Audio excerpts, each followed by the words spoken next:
Good morning, everyone. I hope you're enjoying the Can-Do Summit for 2021. We have a very exciting session for you now around about the triple helix work, bringing together life science industries, the health and social care community, and Scotland's universities to see whether or not we can really begin to accelerate the pace of innovation in Scotland. First of all, I'd like to just bring everybody up to speed with the Scottish Government's emerging policy in this area. And I'm going to just show one or two slides before we get into a bit of a discussion.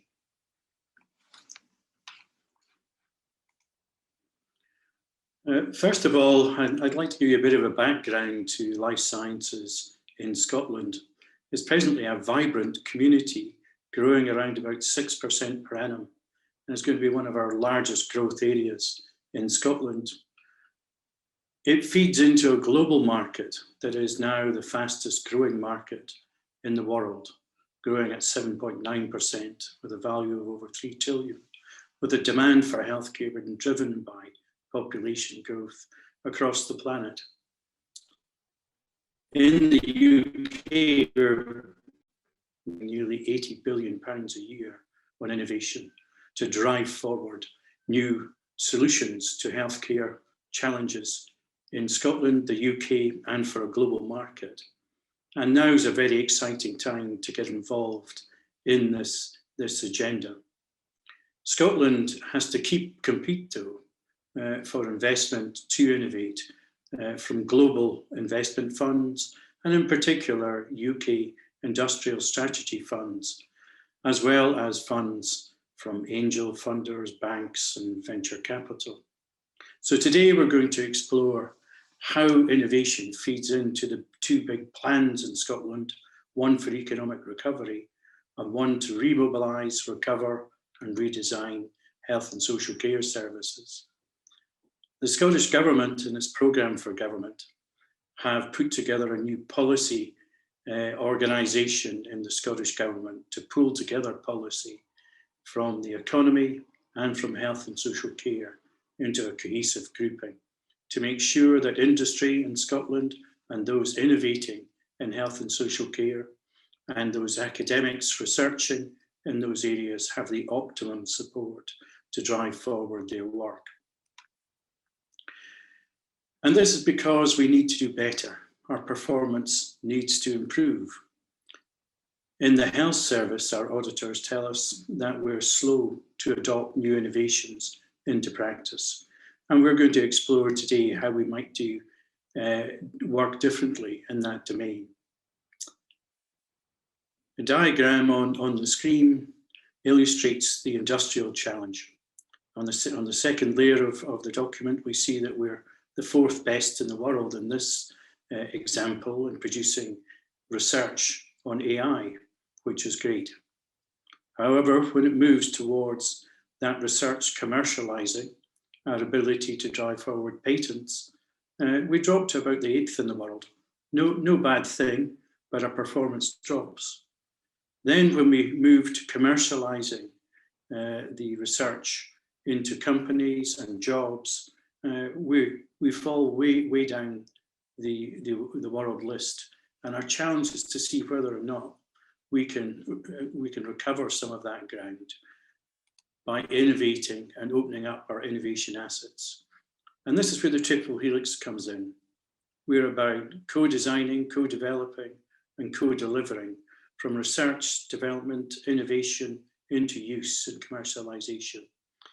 Primarily using our collaborations that we're going to discuss today and a locus on the NHS and social care using NHS boards and integrated care boards as our test beds. So let's hear a little bit from the leaders in those test beds, the leaders in industry and the leaders in health and social care.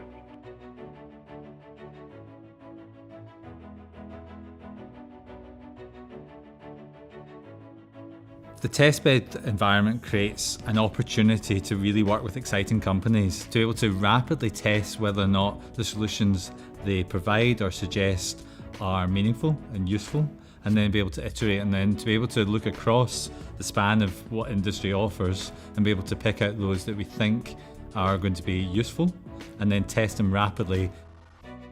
For us to prove the value of the technology we're inventing, we need to work with clinical colleagues. We need to trial things before we know they really work.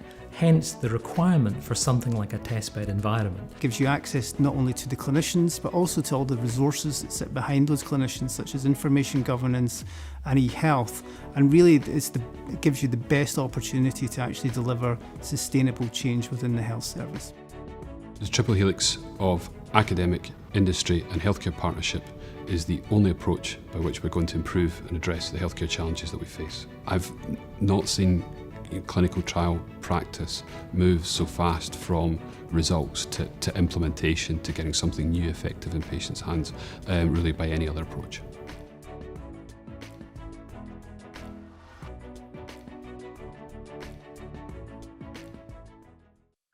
So how do we enact the triple helix approach? Well, it requires some planning. We bring together the requirements of health and social care and publish them on an annual basis. April will be the next time we publish the catalyst document about where we require innovations. Companies and other innovators can supply innovations directly to us through the Health Innovation Advisory Portal. We have innovators within health and social care who provide ideas. Here's Mr. Hurtison, who invented the MRI scanner in commercial use in Aberdeen. It had to go to America before it came back to us to use in an adopted manner in healthcare. At other points in time, we'll share areas of challenge, and we're going to do that today, maybe in the form of a competition. Here's one that dermatologists set out, how to optimize a 3-hour dermatology session.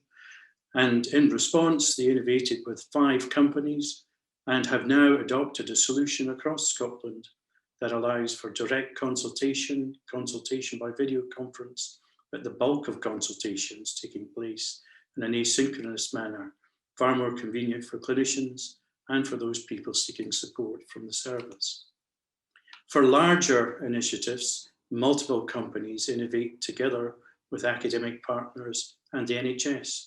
Here's an example called iCared that looks to innovate around about radiology and pathology images. And we'll hear a bit more about that in the conversation.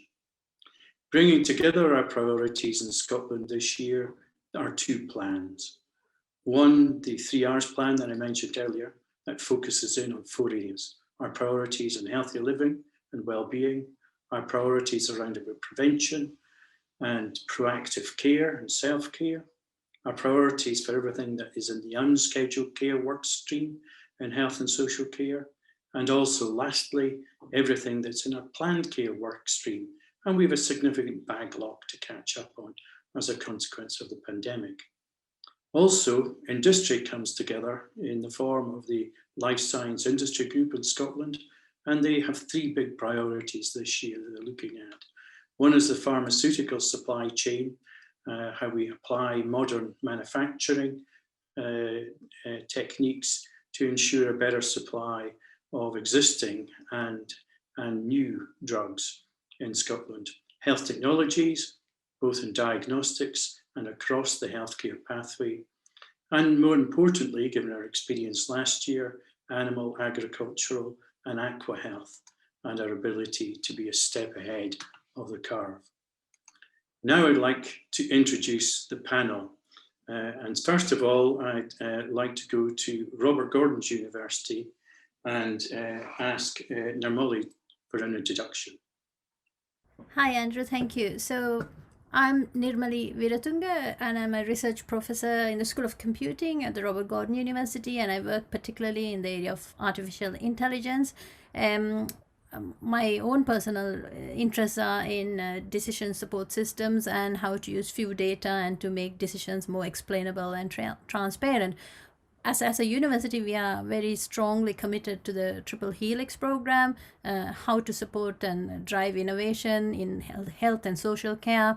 And to be involved in all those initiatives through our variety of programs in nursing, midwifery, health, allied health profession, pharmacy, engineering, and digital technology. So I look forward to the discussion.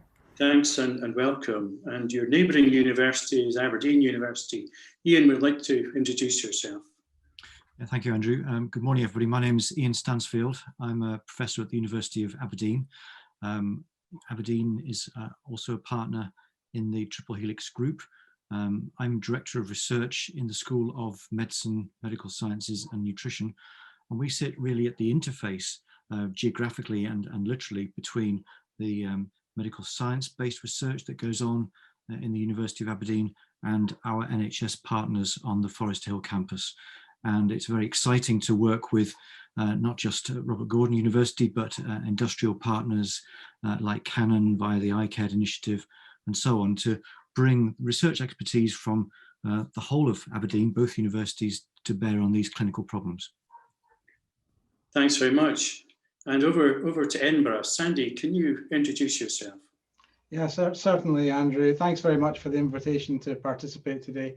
So my name is Sandy Weir, and I'm a Senior Technical Manager at Canon Medical Research. We're part of the global Canon Medical Systems Group, so headquartered in Japan. We're a wholly owned research and development center.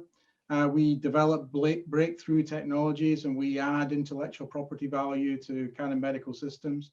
Quite rightly, you said we're based in Edinburgh. We employ just over 140 people. So a mixture of software engineers, scientists, clinical specialists. And really our mission is around generating next generation medical imaging in combination with the modalities that we deliver. We're very well known for our MR, our CT, our X-ray, our ultrasound equipment that goes to a global market. And from Edinburgh, our research and development really heavily influences the products that we do take to that market. As a senior technical manager in Edinburgh, I also manage the AI Centre of Excellence. And there we develop new AI machine learning projects that cover a range of different areas. So obviously, historically, very much in imaging, but also increasingly in NLP, text analytics. And now just recently, we're also starting to explore bioanalytics and bioinformatics. As an industrial partner, we're very vested in the Triple Helix model. We see the importance of the Triple Helix model, and we value working with universities like Robert Gordon, Aberdeen, and our NHS partners all across the UK and Scotland. Thanks, Sandy. And lastly, shall we go to the NHS and meet Matthew? Thank you, Andrew. So I'm Matthew Toms. I'm Head of Performance Governance for the acute sector in NHS Grampian. And certainly in NHS Grampian, we're really keen on the Triple Helix project and very delighted to be part of it. So as we know, we have some really intractable challenges in healthcare, and this collaborative innovation is, I think, one of the ways we can do things not the same, but more efficiently, but differently, fundamentally differently, to achieve some of those challenges. Okay, well, sticking with the NHS, Matthew, I wonder if you could highlight some of the big ticket issues in the hospital sector that you're part of, and then tell us a little bit about how the Triple Helix might begin to support, because you have a big challenge. You're trying to fix the car while it's still running. Absolutely. So I think there's some probably well-known patterns evident in healthcare across probably the world, but certainly in Scotland. So we have an increasingly elderly population. They increasingly have comorbidities with higher health needs. There's more and more treatments we are able to offer them, which is obviously good. Public expectation is high. But we're a very pressurized system, so we're limited in terms of space, we're limited in terms of, importantly, staff, suitably qualified staff to treat patients. So it's a very pressurized environment, but also a very exciting environment, because we're on a big data cusp of healthcare. We're generating more and more diagnostic results that are all digital and all captured, and we're in the process of becoming a fully EPR system, so an electronic patient record. And when you put those two things together with just general big data, there's significant opportunities to look at how we might be able to innovate and do things better. And to stick with your car analogy, there's probably two ways we could think of that. We could think of it as the ultimate end goal of a fully automated self-driving car that makes clinical decisions. But there's also possibly a stepping stone where it's a kind of lane assist function, where it helps clinicians and services prioritize their resource and assists them with decisions, brings relevant information to the fore. And both are possible and both have their place. So I think it's plenty of challenges, plenty of opportunities, but also we've got the underlying data now being generated where innovation and AI can start really helping us meet some of those challenges. Okay, thanks very much, Matthew. It sounds as though you're under a lot of pressure in these busy winter months, but you're identifying some areas where the Triple Helix Group might be able to support. Sandy, can I come to you next? Are these areas aligned with your business, and are there opportunities for Canon Medical Research to work on some of these issues? Yeah, I think we really value the fantastic environment that we've got through our collaborations in Scotland. We really value the networks that we've created around that. And you was mention of the challenges and the particular challenges that the NHS face in Scotland. And of course, we see those challenges replicated globally. So these aren't just unique to Scotland. These are very much challenges that we see around the world. So the ability for us to develop and research in collaboration with such clinical expertise and the expert involvement of our academic institutes, that really helps us to be able to develop at scale within Scotland, and projects like iCare, the Industrial Centre for AI Research and Development and Digital Diagnostics, and working on projects at that scale, using the environment that we have with our collaborators as a test bed.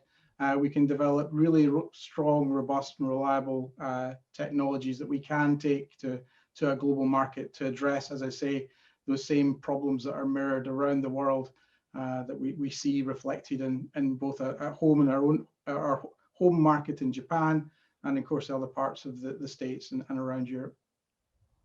Thanks so much, Sandy. So we're hearing there's an alignment between the problems that Matthew's got in the healthcare setting and what your business is trying to do and commercialize in a global market.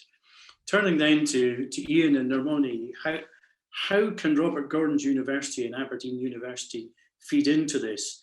Maybe if we start off with Nirmalie and get an idea of where Robert Gordon's can feed in.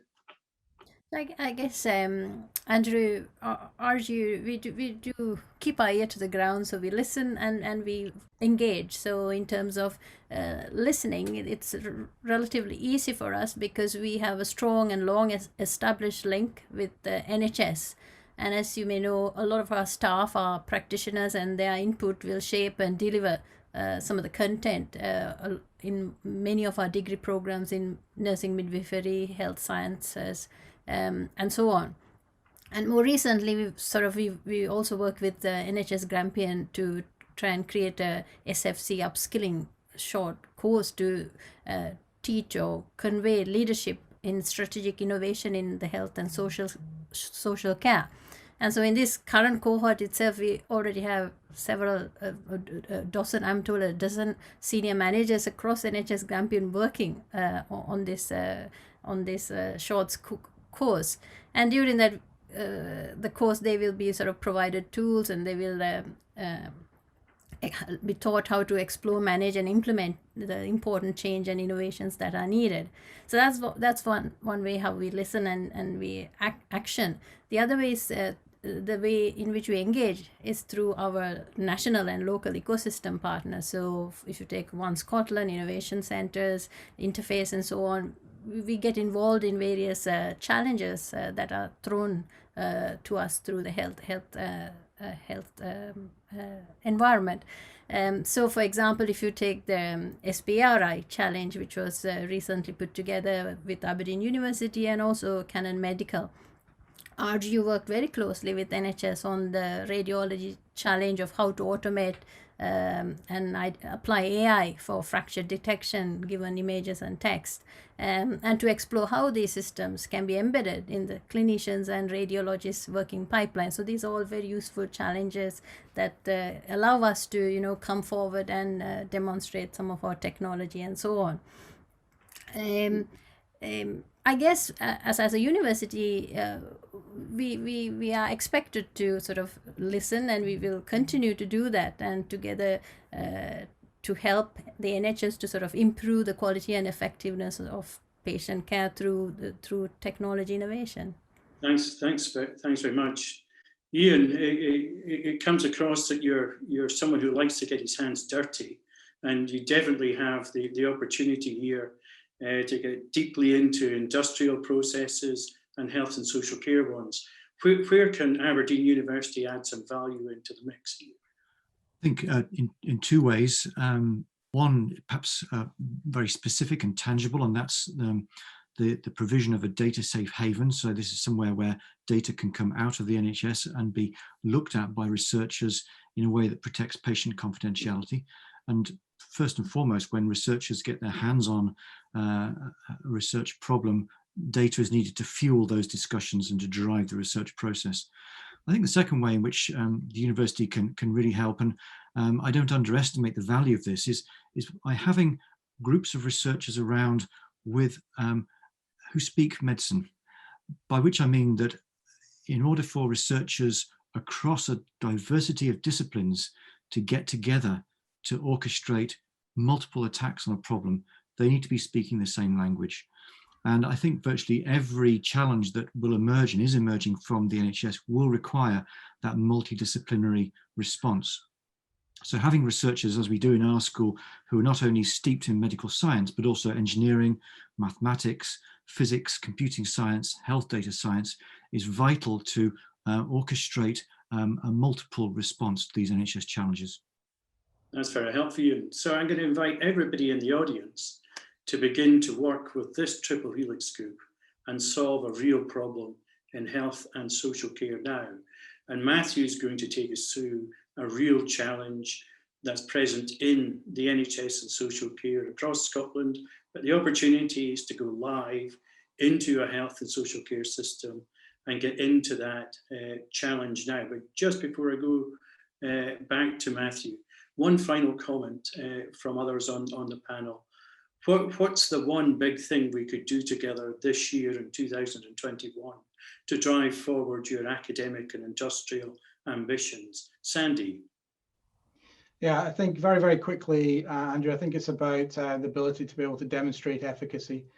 So you mentioned the test beds, and we're incredibly excited by this. I think the ability to bring and identify those key points in the development cycle that allow us to truly validate, identify that we're achieving clinical impact, improving patient outcomes. Those are the associated improvements in efficiencies. Those are the sort of key measures that we want to be able to demonstrate through our technology in these test beds. Thank you very much. Ian? Build a response.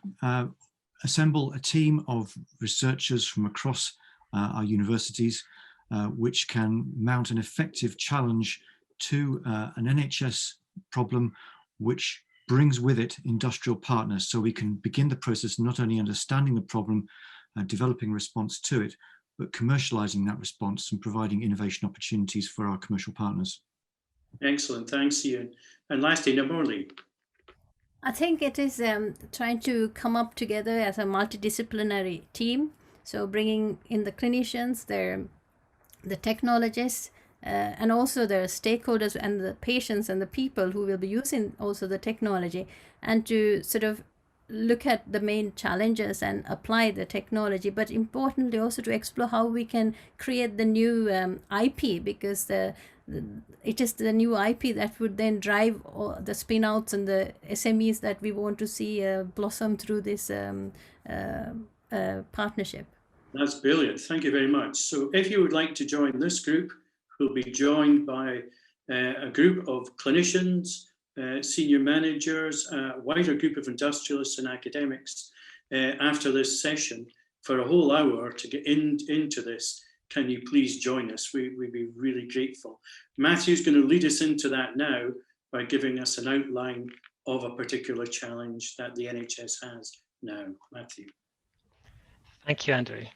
So the challenge I thought I would bring today is one of patient flow for our hospitals, which is a very wide problem. So if you think about the hospital as a kind of fixed capacity box, which has a number of beds in it, you can get into a bed through a scheduled planned route, and we know what that number is because we planned it, or an unscheduled flow of an emergency presentation. And what might be slightly counterintuitive is we're pretty clear what that number is each day as well from trend analysis. So we have a very good idea how many patients are going to enter our hospital every day. What we have a very poor idea of is how many people are actually going to leave the other end and be discharged or transferred on to a step-down hospital. And our current process for determining that is highly manual. It involves every ward, every patient having a date assigned to them by the clinical team and kept up to date about are they leaving today, essentially yes, no. And that's obviously a poor process. It's a admin task that doesn't add value to them, and they're not, to be honest, that good at predicting it. The accuracy of that data is poor.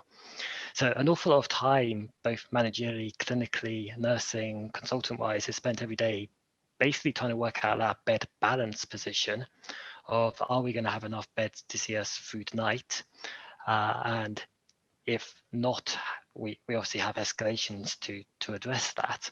And where we would obviously like to get to is a good early warning forecast that we need to get into that escalation that's sensitive, so we're not doing it needlessly, but accurately enough that we can do it early when everyone's around and not in the middle of the night when we're all a bit grumpy and have been working overnight and have to make decisions. So it's a great forecast thing. It's an absolute priority. I can't overestimate to the audience how much time is spent every day on this topic of everyone's persuasions. It would liberate a huge amount of admin from frontline clinical teams and allow them to concentrate on the patients, which is obviously what we want to do. So I think it's an interesting problem. I think there's great potential that we believe it should be predictable from a kind of big data perspective, and hopefully we can achieve it. I know that there's obviously lots more detail, and maybe we'll pick that up in the breakout group you've mentioned. Okay, thanks very much, Matthew. So if you are a business, if you are an investor, if you're interested, you have anything to contribute, please join the session. It'll take a deep dive into a real hospital in Scotland, the flow issues, the data issues, the crisis management, the straightforward management of administration, right through to your solutions. If you can raise the cash, use the data, use the real life experience in the hospital in Aberdeen and get to those forecasts, please join the session. Just before we go, I'd like to thank Sandy and Ian, Nirmalie and Matthew, and enjoy the rest of the Can Do session. Thank you.